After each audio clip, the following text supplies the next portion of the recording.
bem, amigos? Nós estamos aqui ao vivo na Rádio FJR, com muito prazer para vocês, mais um programa Psicopapo. Eu sou o psicólogo Pablo Cordeiro e aqui ao meu lado está o psicólogo Thiago Calcabiano, meu amigo, como vai? Ótimo. E você, tudo bem? Nossa, que rápido, né? Tô ótimo. Te peguei de surpresa. Pegou de surpresa, eu tô tentando compartilhar aqui.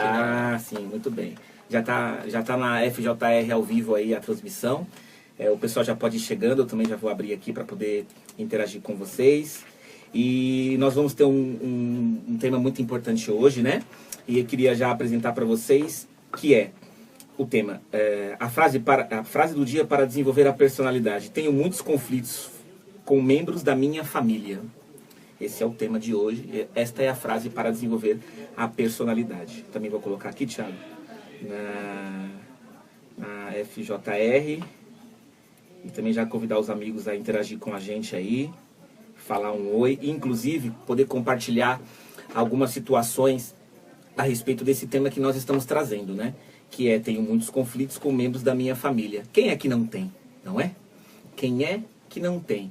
E hoje nós vamos conversar um pouco sobre isso, porque é frequente a gente ter conflito com várias pessoas aí da nossa família, mãe, pai, irmão. Nossa, como é frequente, né? Quem tem irmão sabe os conflitos em relação a irmãos, os conflitos em relação ao pai, à mãe, assim, em relação a situações de situações que não há uma concordância ali, né? Então, muitas vezes, você que é filho, né? Você tem alguma situação em que você já tá pensando de uma maneira muito diferente do seu pai, da sua mãe, às vezes por questão também de conflito de geração, de ideias novas, enfim, tantas coisas, e a gente vai conversar um pouquinho sobre isso aqui, né, Thiago? É verdade. Então, estamos aí ao vivo. Se você quiser participar também, ou pelos comentários na Rádio FJR, os comentários pelo Psicopapo no Facebook, e via WhatsApp, 99427-2179. Tem o telefone do ouvinte, se você quiser dar o ar da graça e falar conosco, 2443-3082. Bom, e esse tema, não menos importante que os outros temas, mas é uma recorrência. Eu costumo dizer que a guerra é um produto da paz, né? Então, muitas vezes os conflitos eles existem para que você possa entrar numa harmonia com as pessoas que você convive. E quem que são as pessoas que você convive sempre? São o seu pai, a sua mãe, o seu irmão, a sua esposa, o seu marido, o seu filho. Então é importante a gente lembrar que os conflitos são provenientes do convívio. Se não existe convívio, não existe conflito. Você tem conflito com aquele amigo do Facebook que você estudava na quinta série? Não, você não convive com ele. Se você tem conflito é porque você convive. E muitas pessoas elas acreditam que o conflito é um sintoma ruim. Mas nem sempre. O conflito ele passa a ser um sinalizador de que duas ou mais pessoas estão interessadas em tentar resolver uma relação.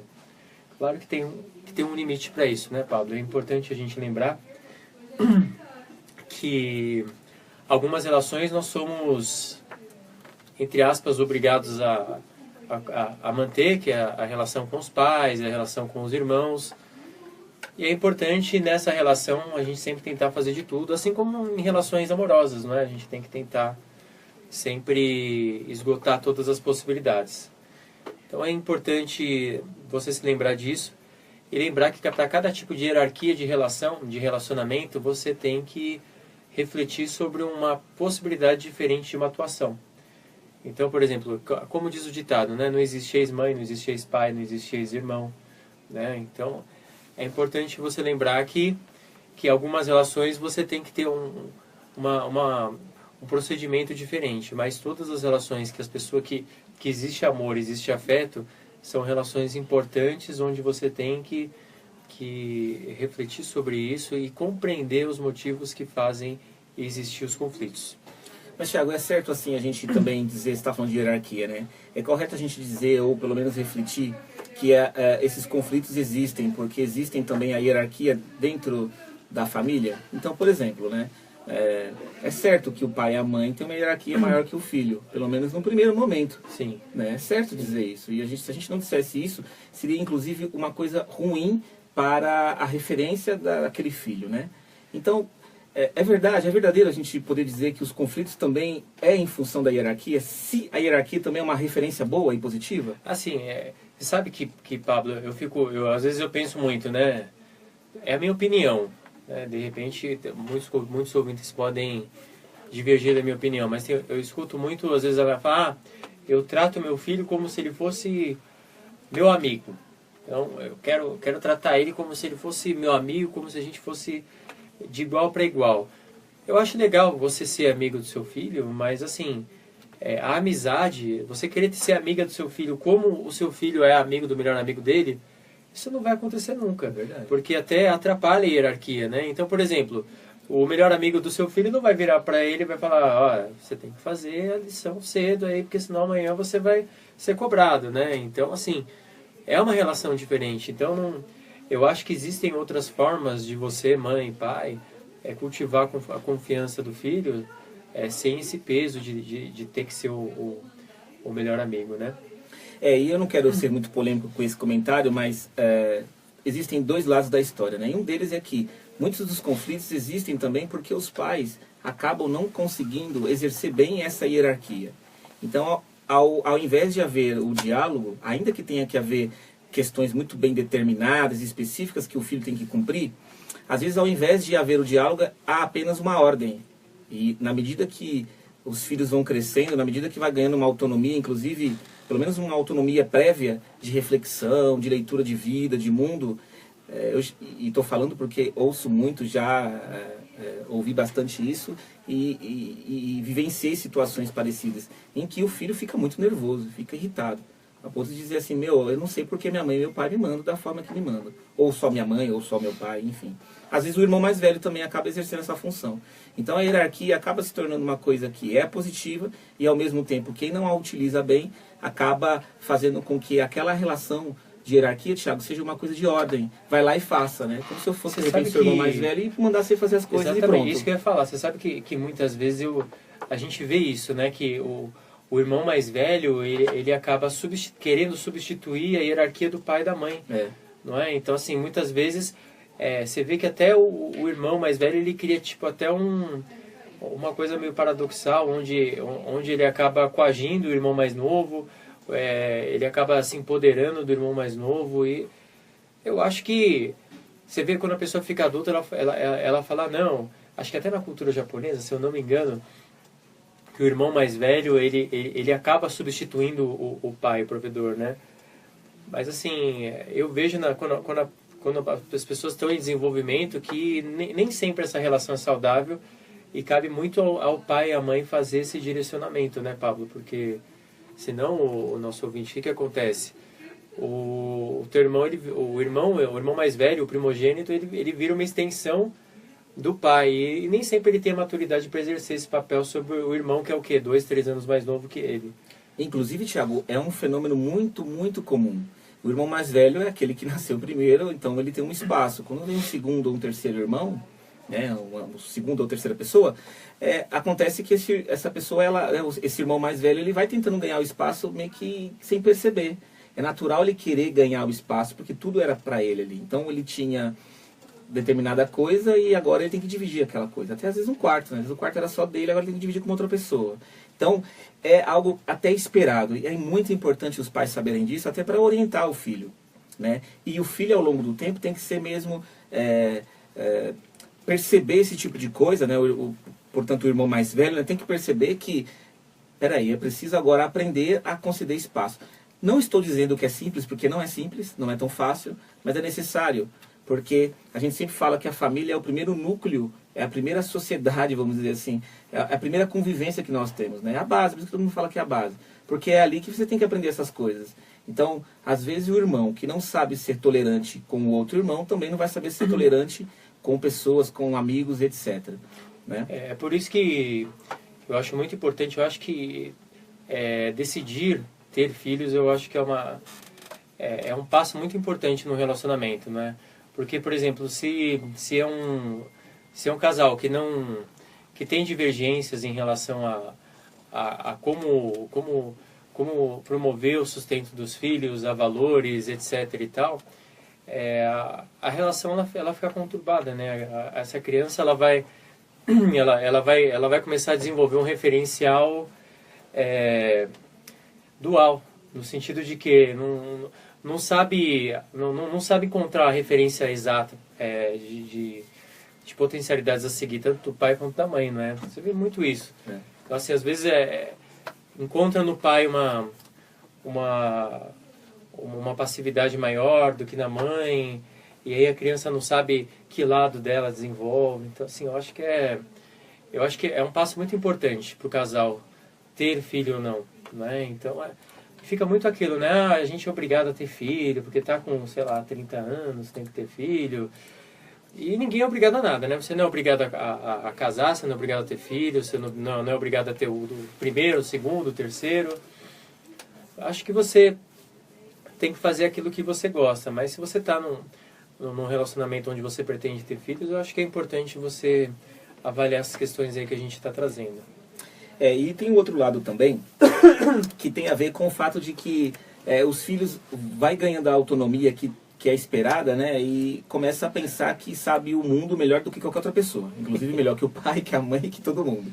É muito impressionante como isso acontece, né? Então, por outro lado, a gente está falando dos pais que precisam aprender a viver bem essa questão da hierarquia, e os filhos também precisam aprender a ser pessoas que estão sendo orientadas, né? E nem sempre é tão simples, porque eu aprendo uma coisa e acho que fui o primeiro a aprender, né? Então eu, de repente, descubro algo muito importante e acho que ninguém sabe, né? Então fica essa coisa de querer mostrar que está entendendo a vida muito bem e que é dono dos seus atos, etc, etc. Quantas e quantas vezes o filho chega assim para o pai, para a mãe e fala: mãe, eu quero fazer tal coisa, pai, eu quero fazer tal coisa. Aí o pai responde assim: Tiago, não, debaixo do meu teto você não vai fazer nada disso. Enquanto você estiver morando aqui comigo, você não vai fazer isso, né? Quer dizer, acaba se tornando uma coisa muito mais conflitiva do que reflexiva. Muitas vezes o pai responde assim, e aí olhando o lado do pai, porque o filho chega impondo e pronto. Eu vou fazer isso e acabou, você vai ter que fazer. Não é possível, eu não sou mais criança, não é assim que tem que me tratar, e vai, e vai.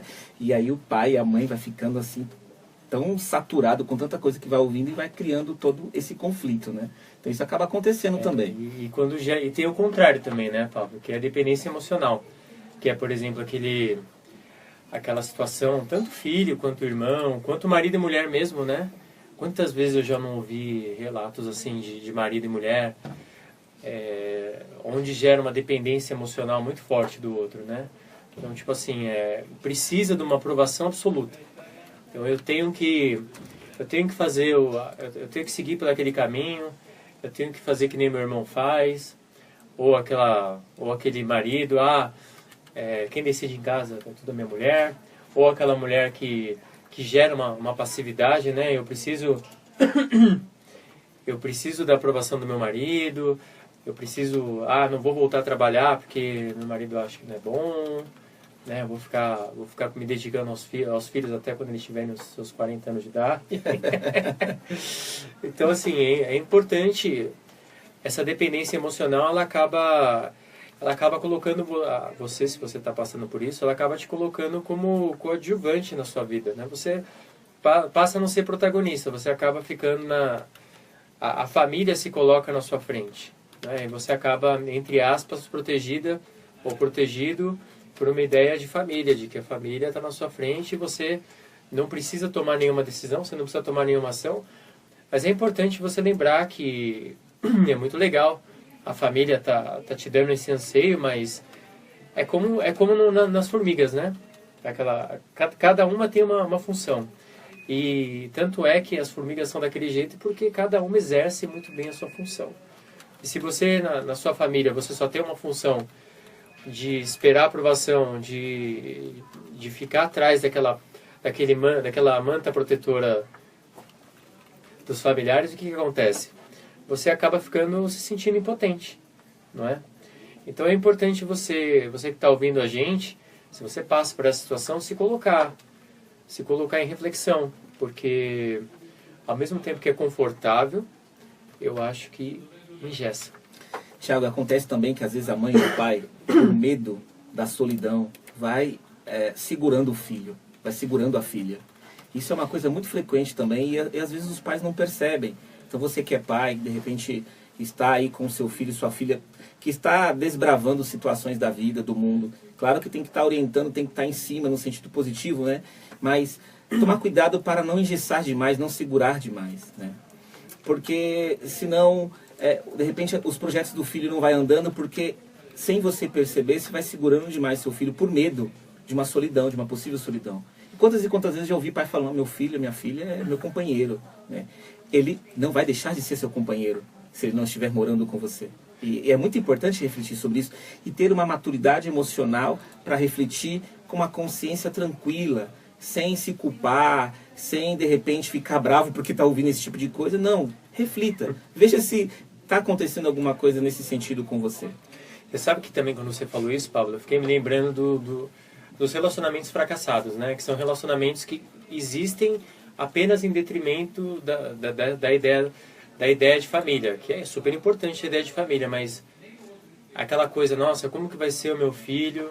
Como que eu vou deixar o meu filho? Vou me separar? Como é que vai ficar o meu filho? Então, assim, importante, seu filho é importante para você? Claro, não tenho a menor dúvida disso. Seria melhor que fosse uma família feliz? Seria, mas eu acredito que a única coisa que tem que segurar duas pessoas juntas é o amor e o sentimento afetuoso que um tem pelo outro. Então, se esse sentimento não existe mais, o que acontece? O tempo vai passar, o seu filho vai crescer, vai gerar autonomia e você vai continuar num relacionamento fracassado apenas por costume. E você ficar por costume, por osmose, né? Aquela coisa que você faz sem perceber, o tempo vai passando. E outro dia eu vi uma coisa muito importante que você pode recuperar tudo. Você recupera dinheiro, você recupera a saúde, dependendo do que for, você recupera amizades, mas o tempo você não recupera. O tempo é implacável. Então você tem que lembrar que se você está num relacionamento, você está dando o seu tempo. Se você está dando o seu tempo, depois você não vai poder cobrá-lo de ninguém, a não ser de si mesmo. Então, ficar no relacionamento apenas por filhos, ou apenas para as outras pessoas não falarem, o que fulano vai falar. Lembre-se de uma coisa, eu falo muito para as pessoas ansiosas isso, né? A pessoa ansiosa, ela acha que está todo mundo pensando nela, né? Está todo mundo preocupado com o que ela vai fazer. Ela chega na festa, acha que todo mundo está olhando. Ela acha que a festa inteira parou, está todo mundo olhando, vendo se ela vai cometer alguma gafe. Verdade. Então, veja, as pessoas, elas podem ficar espantadas no primeiro momento, mas depois de um tempo, ninguém mais vai lembrar disso. Porque a vida continua, o show não pode parar e as coisas continuam e ninguém lembra disso. Nossa, fulano separou depois de 20 anos de casamento. Puxa, que pena, mas essa vida continua, né? Ninguém vai ficar todo dia, nossa, viu fulano? Então é importante você lembrar que ficar mantendo conjecturas em detrimento do que os outros vão pensar só vai te prejudicar. Até porque, Thiago, mesmo tomando decisões em situações tão difíceis como essa, como por exemplo uma separação, né? Igual nesses termos que você está falando, às vezes eu acho que as pessoas pensam, e é o sentimento que vem, que na separação de um casal ou num conflito familiar está ali acabando o sonho de uma construção de uma família. Acabou-se o sonho, acabou-se toda a expectativa que se tinha a respeito de família porque houve uma separação, por exemplo, né? Claro, é lamentável, às vezes a gente tem um monte de sonho, um monte de planejamento, mas não acaba aí, né? E a gente tem que começar a se reestruturar. Às vezes os conflitos familiares, esses que nós estamos falando, também vai matando um pouco dessa coisa de que a família não é base coisíssima nenhuma, eu fico melhor sem a minha família do que com ela. Existem situações que é verdade, que você acaba tendo uma certa tranquilidade maior quando você não está com determinados membros da família porque eles criam um conflito, ou você junto com ele cria conflito. Mas isso não significa que tem que se desistir de todas as estruturas que tem a ver com algo que lembre o familiar. O familiar, como a gente dizia, é o primeiro núcleo, é a nossa primeira base. E querendo ou não, é aonde a gente nasce com uma família, bem ou mal, é ali naquela família que a gente está. Com uma estrutura, ainda que mínima, tem um pai e tem uma mãe, ou pessoas que estão tentando criar essa estrutura. E é ali que a gente aprende, inclusive, o que não é muito bom, o que é bom e o que não é muito bom. Então não perca o seu sonho, as suas expectativas, as suas vontades de construir e de permanecer lutando pelos seus objetivos, por sua família, independente do que aconteça, né? Independente do tempo também, né, Pablo? Sim. Independente do tempo. Você pode ter, sei lá, ficou 50 anos casado e alguma coisa, ou ficou viúvo, ou ficou viúva, ou não deu certo, ou a mulher encontrou outro amor, ou o homem encontrou outro amor. É importante que você entenda que enquanto você está vivo, você tem recursos para trabalhar diferente. Isso tudo, como é que a gente trata? A gente só trouxe as problemáticas, né, Pablo? Importante você lembrar que todas essas coisas que a gente está conversando aqui pode-se e se trata em psicoterapia, por exemplo. Não é? Então, assim, na psicoterapia a gente faz a reestruturação dos vínculos, a maneira como você interpreta as coisas que estão acontecendo, a forma como você atua, a assertividade, a habilidade em falar em sentimentos, porque isso é uma coisa que poucas pessoas conseguem, serem assertivas e falarem de sentimentos de uma maneira específica, dividindo a responsabilidade entre dois. Então, o que eu te digo é que na psicoterapia a gente auxilia o paciente a conseguir fazer isso.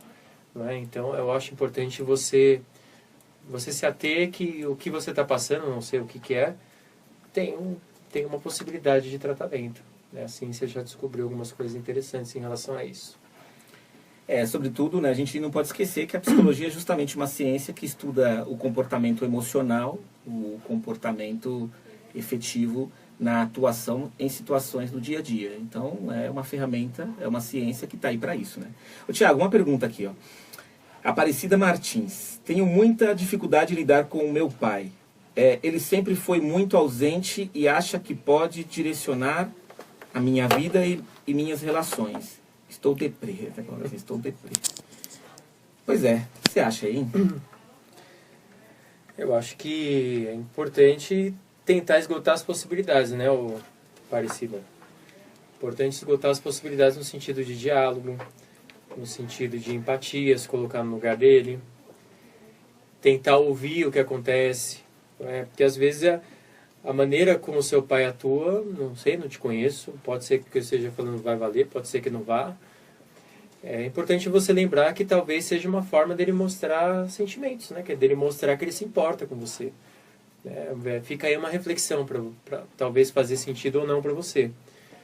Mas é aquilo que eu te falei, se você está deprê, então procura um auxílio, procura uma ajuda para você conseguir lidar com esse momento. É o que eu falaria. E uma coisa assim também muito importante é que às vezes a gente pode não ter o pai que a gente sonhou, a mãe que a gente sonhou, mas é o pai que a gente tem, é a mãe que a gente tem. E às vezes o que a gente sonhou também é uma idealização de pai e de mãe que fica fora do normal, né? A mãe perfeita, o pai perfeito. Ou alguma coisa do tipo assim, o pai do vizinho é muito legal, mó maneiro ele, né? Vê o que ele faz lá, né? Vê lá a mãe do meu amigo, ele é mó gente boa, tal. Ela é mó gente boa, tal, faz um monte de coisa com ele, tal. A gente fica nessas coisas, né? Às vezes a gente tem que entender o seguinte, mesmo que não seja perfeito, é o pai que você tem e de repente é preciso aprender a viver, a amar, a respeitar, a conviver, mesmo que isso seja muito difícil, com o que você tem. E às vezes aprender, e é possível ser feliz com isso, com esta realidade. Maravilha, estamos chegando ao final. Quem quiser conhecer um pouco mais do nosso trabalho, www.desenvolvendopersonalidade.com.br, facebook.com/psicopapo, Desenvolvendo Personalidade no Facebook também, psico_papo no Instagram. Ficamos por aqui. Agradecemos muito a sua presença, a sua audiência, terminando com a nossa frase: o seu desenvolvimento é o seu maior recurso. Obrigado, gente. Um abraço a todos.